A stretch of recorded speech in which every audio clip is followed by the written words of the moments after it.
Kemudian Nabi juga bersabda sallallahu alaihi wasallam berkaitan dengan masalah ini ibadah.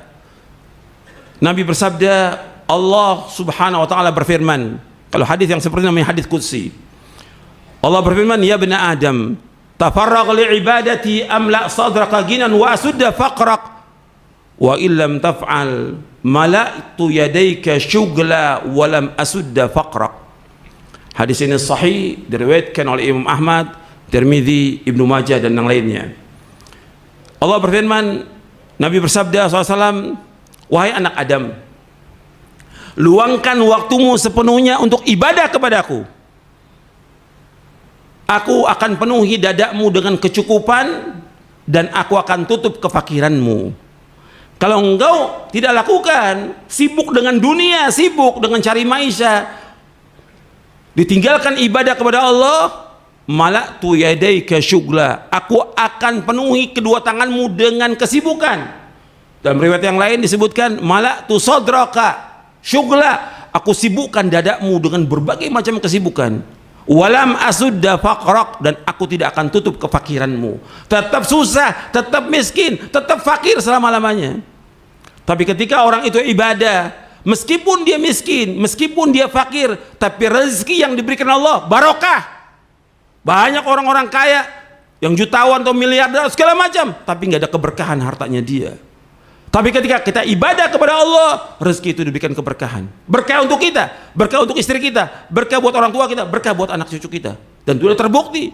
Antum lihat bagaimana kehidupan para sahabat radhiyallahu anhum ajma'in. Mereka hidup apa adanya. Dan Nabi SAW, yang Nabi khawatir kepada umatnya bukan kefakiran, yang Nabi khawatirkan umatnya diberikan kekayaan, berlomba-lomba dengan dunia.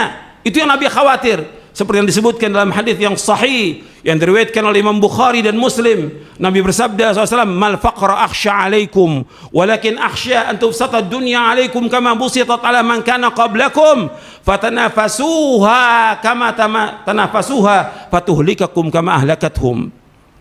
Bukan kefakiran, aku nggak takut kalian fakir, miskin nggak takut kata Rasulullah. Tapi yang aku khawatir kepada kalian dibukakan pintu dunia ini, usaha berhasil, jabatan sukses segala macam.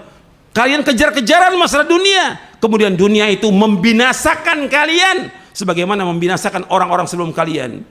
Hadis ini sahih diriwayatkan oleh Imam Bukhari dan Muslim. Nabi nggak takut umatnya fakir.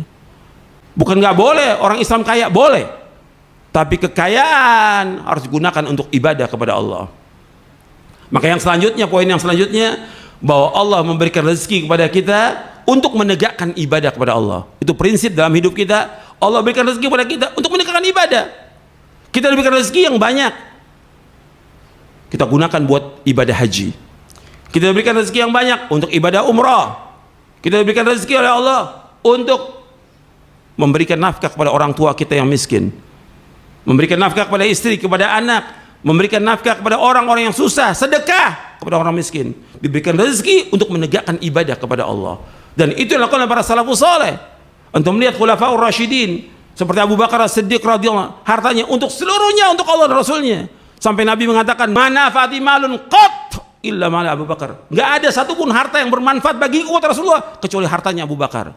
Karena Abu Bakar hartanya semuanya untuk Allah dan Rasulnya, tapi tetap diberikan rezeki oleh Allah Ta'ala sampai akhir hayatnya. Nggak ada yang kurang satupun juga. Karena setiap kita sedekah, setiap itu juga harta ditambah oleh Allah Ta'ala keberkahannya. Mudah-mudahan yang saya sampaikan bermanfaat. Aqulu qawli hadza wa astaghfiruh, innahu wal ghafurur rahim.